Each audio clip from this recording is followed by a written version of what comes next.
राधा!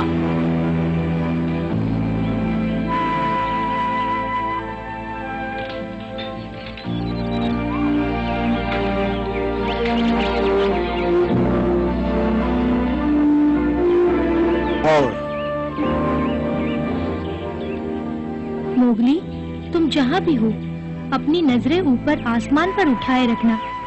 जहाँ तुम्हें ये धुआं उठता दिखे हम तुम्हें वहीं मिलेंगे मोगली।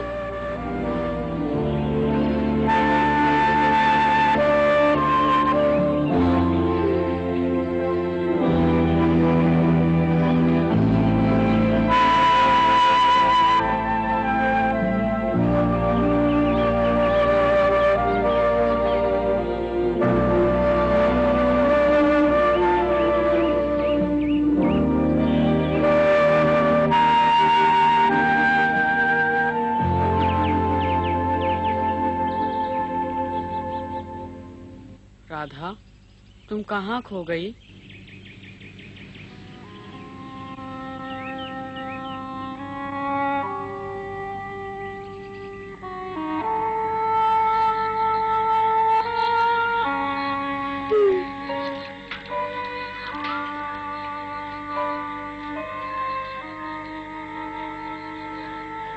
कल सुबह हम राजनगर लौट चलेंगे। उषा बेटी, तुम बहुत थक गए होंगे, अब सो जाओ।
वापस जा रहे हैं राधा, फिर किसी दिन आकर मोगली की तलाश करेंगे। ठीक है न पिताजी?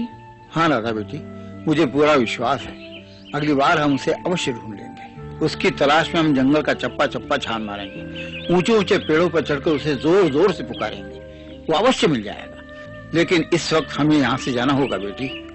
पिताजी ठीक कह रहे हैं, अब चलो राधा।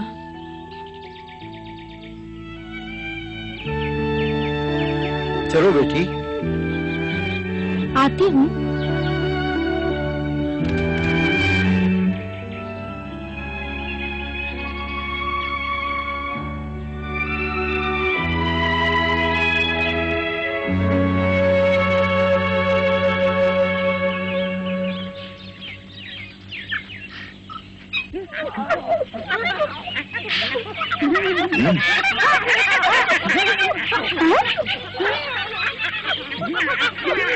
आओ, इन बंदरों की तरफ ध्यान मत दो, चलते रहो।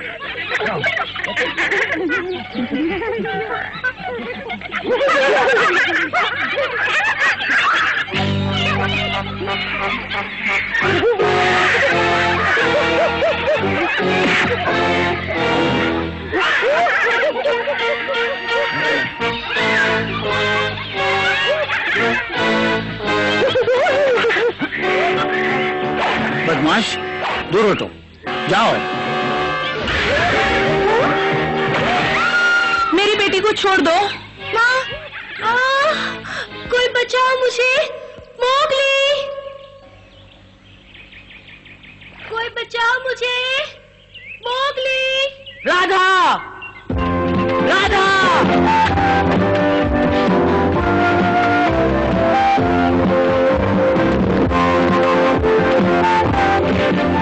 मैं आ रहा हूँ राधा।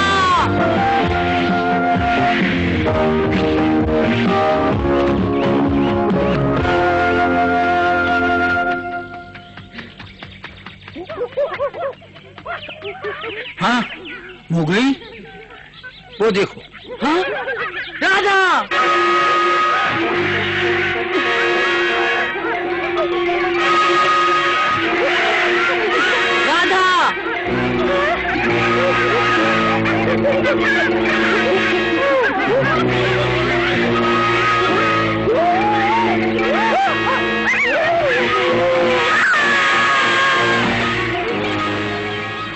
राधा,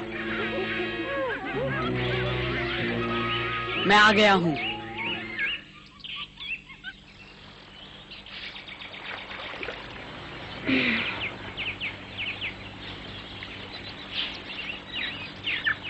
राधा, उठो, थोड़ा पानी पी लो।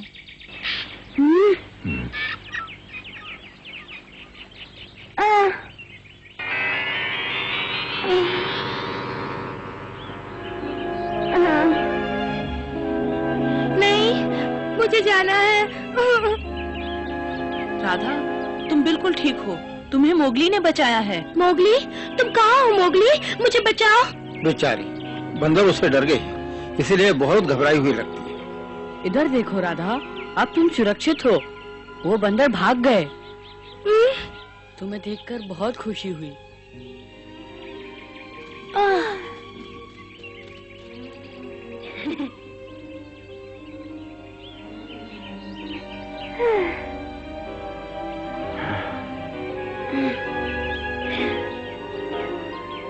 मोगली, तुम आ गए मोगली? हाँ, मुझे तुम अपने साथ ले चलोगे ना मोगली? जरूर।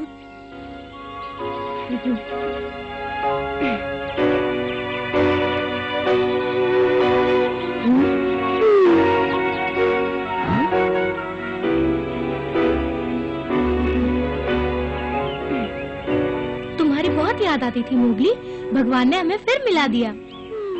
हम सब तुम्हें बहुत याद करते थे मोगली। हाँ।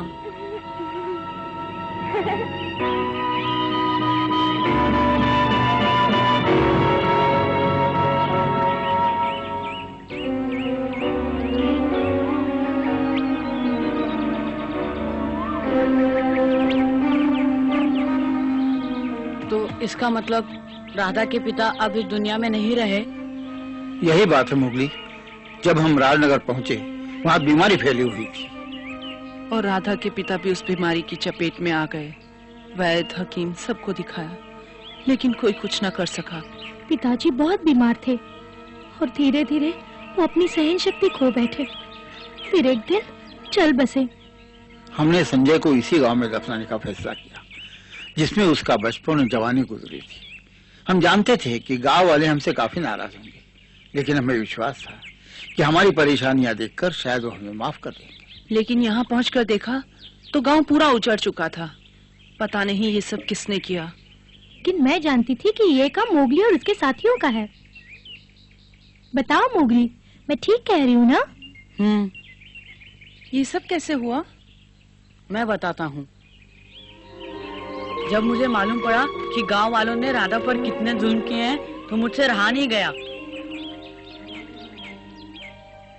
मैंने ये बात अपनी माँ को बताई, तो माँ ने फैसला किया कि हम सब मिलके गांव वालों को सबक सिखाएंगे। 2 दिन बाद हम सब गांव जाएंगे और हम मनुष्यों को नहीं, उनके घरों को तोड़ेंगे।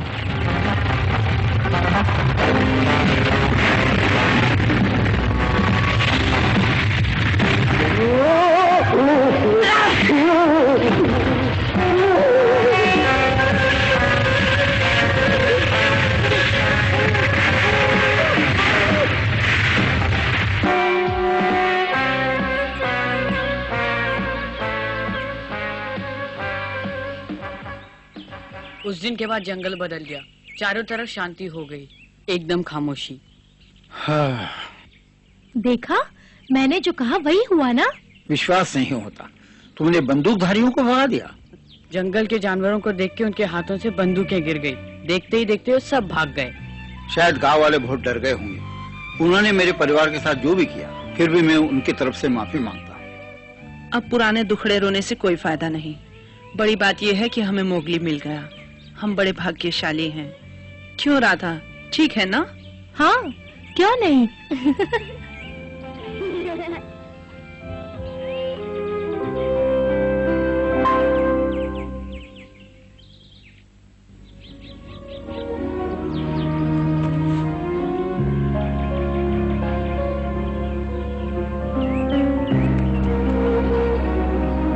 यहाँ हमारे खेत थे, जो गांव वालों को बहुत खटकते थे, और उस तरफ हमारे पड़ोसी दिलीप के खेत थे। सच कहता हूँ, हमारी जमीन बहुत अच्छी थी।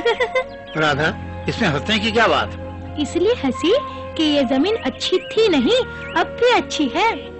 सचमुच बेटी, संजय अक्सर कहा करता था, ये जमीन तो सोना उगलती है, सोना। हाँ, क्यों न हम यहाँ फिर से खेती करें? तुम ठीक कहती हो राधा बेटी, हम दोबारा खेती करना चालू कर सकते हैं। पर इसमें बहुत मेहनत करनी पड़ेगी। बिल्कुल, राजनगर में रहते रहते हम एकदम आलसी और निकम्मे बन चुके थे। अब ये काम आया है तो हमें उसे खुशी से करना चाहिए। जल्द ही हमारी मेहनत रंग ले आएगी। मुझे बहुत खुशी हुई, हम फिर से घर जा रहे हैं। और मैं भी। आहा, अब बड़ा मजा आएगा।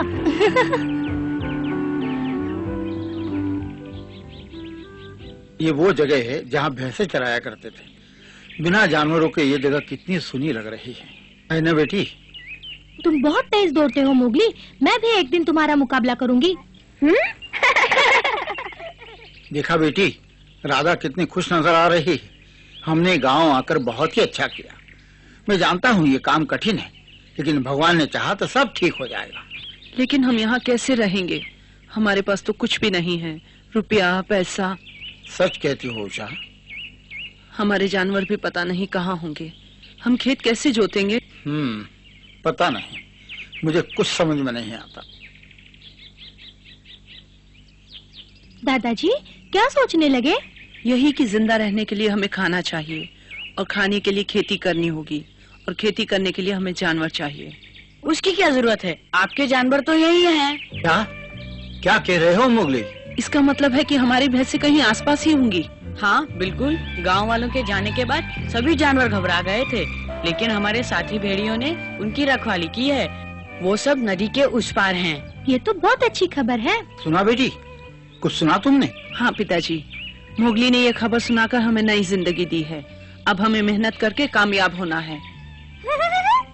और हम जरूर कामयाब होंगे बेटी। देखना, हम हमारे खेतों को फिर से हरा भरा कर देंगे। अब काम शुरू करना चाहिए। हाँ पिताजी, हम सब तुम्हारे साथ हैं। तुम हमारी मदद करोगे मोगली? ऐसा मौका फिर कब मिलेगा?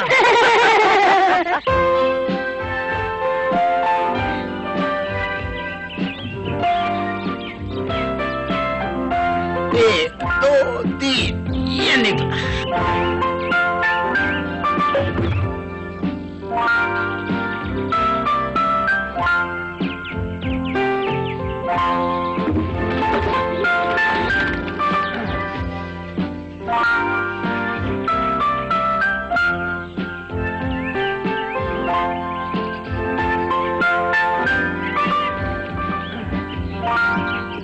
चलो, आज के दिन बहुत काम हो गया, मानना पड़ेगा।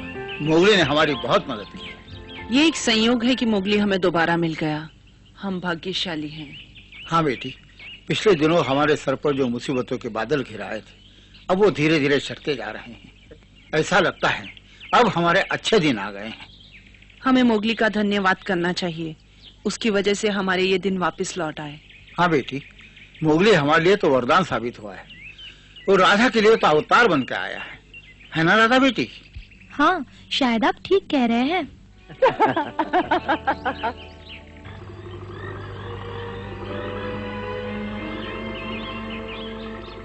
मोगली, क्या? एक बात बताओ मोगली, क्या तुम हमारे साथ रहना पसंद करोगे, हमारे परिवार का सदस्य बनकर? क्या? लेकिन फिर से सोच लो मोगली। हालांकि मैं जानता हूँ कि तुम आजाद रहना पसंद करते हो, लेकिन हमारे परिवार में रहकर तुम्हें खुशी ही मिलेगी। हम सब लोग तुम्हें बहुत चाहते हैं। तुम क्या कहते हो बेटे? मोगली, पिताजी ठीक कह रहे हैं। हम तुम्हें बहुत चाहते हैं। एक न एक दिन तुम्हें मनुष्यों के साथ रहना ही होगा। फिर हमारे साथ ही क्यों नहीं? हमारे प्यार में कोई कमी नहीं आएगी मोगली। जानता हूँ, वो आप सबका प्यार ही था जो मुझे राजनगर तक खींच ले गया था। मैंने राजनगर में आपको हर जगह ढूंढा, लेकिन मैं आपको ना ढूंढ सका। मुसीबतों ने मुझे ढूंढ लिया।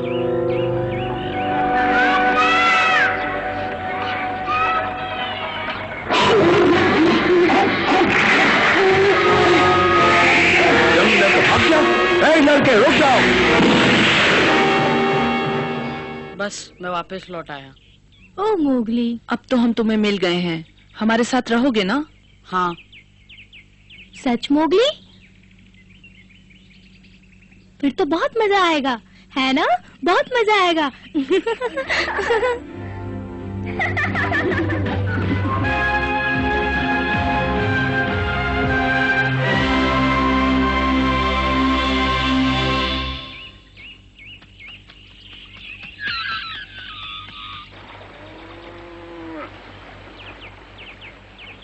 हाँ? वो रहे भोला दादा के जानवर।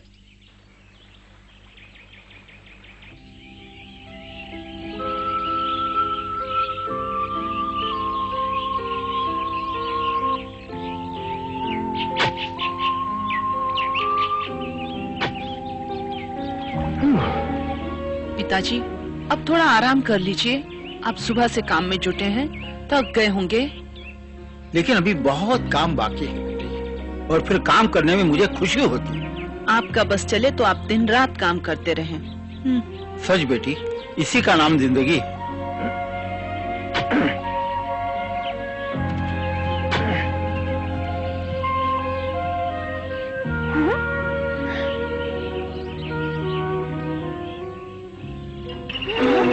दादाजी,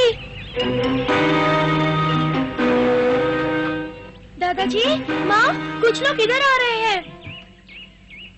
क्या कहा बेटी? कौन लोग है वो? क्यों परेशान हो रही हो? आप देखिए पिताजी। भाग चलो दादाजी, वो लोग जल्दी यहाँ आ जाएंगे।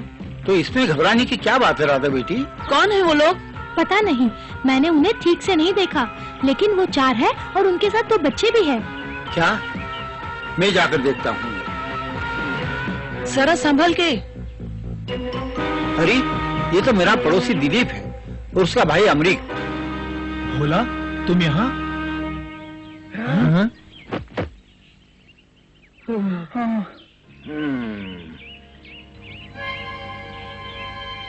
क्या तुम्हें अभी भी विश्वास है कि हमारा परिवार गद्दार है?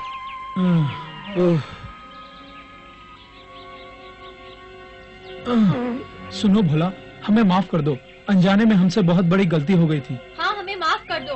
हम सब बलदेव के बहकावे में आ गए और तुम्हें तंग करने लगे, लेकिन अब समझ में आ गया हम कितने मूर्ख थे। मैं जानता हूँ तुम नाराज हो, पर यकीन मानो हमने बहुत दुख सहे हैं। हम सब कुछ खो चुके हैं, अपना घर, अपनी जमीन, यहाँ तक कि अपने मन की शांति भी।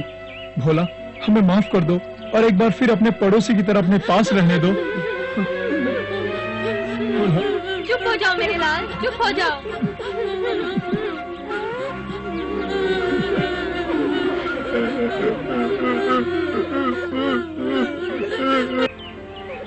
दादाजी, इन्हें माफ कर दो, इन्होंने बहुत दुख सहे हैं। अब आपसे माफी मांग रहे हैं।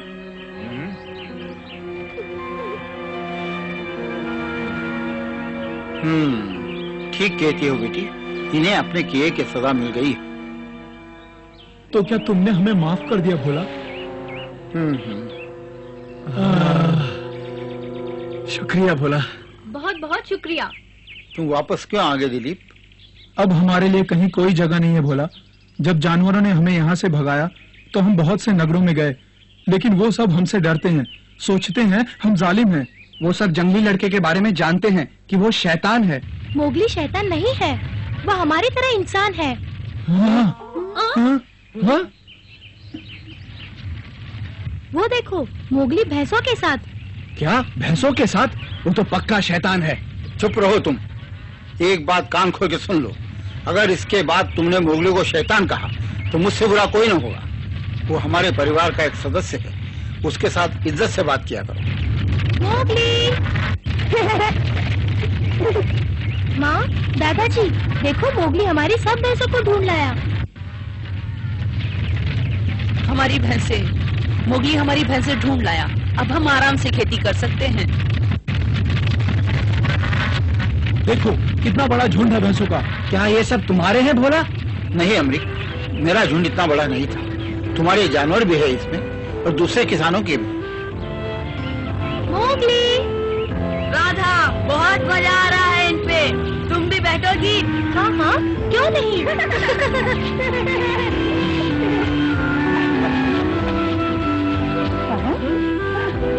आओ चलें।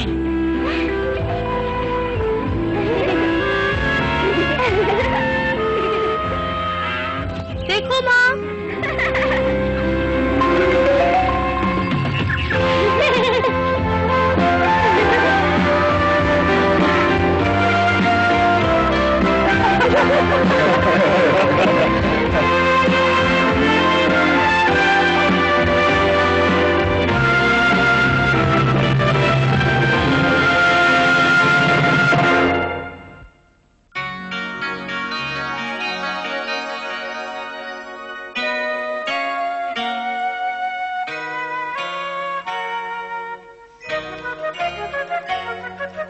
जंगल जंगल बाट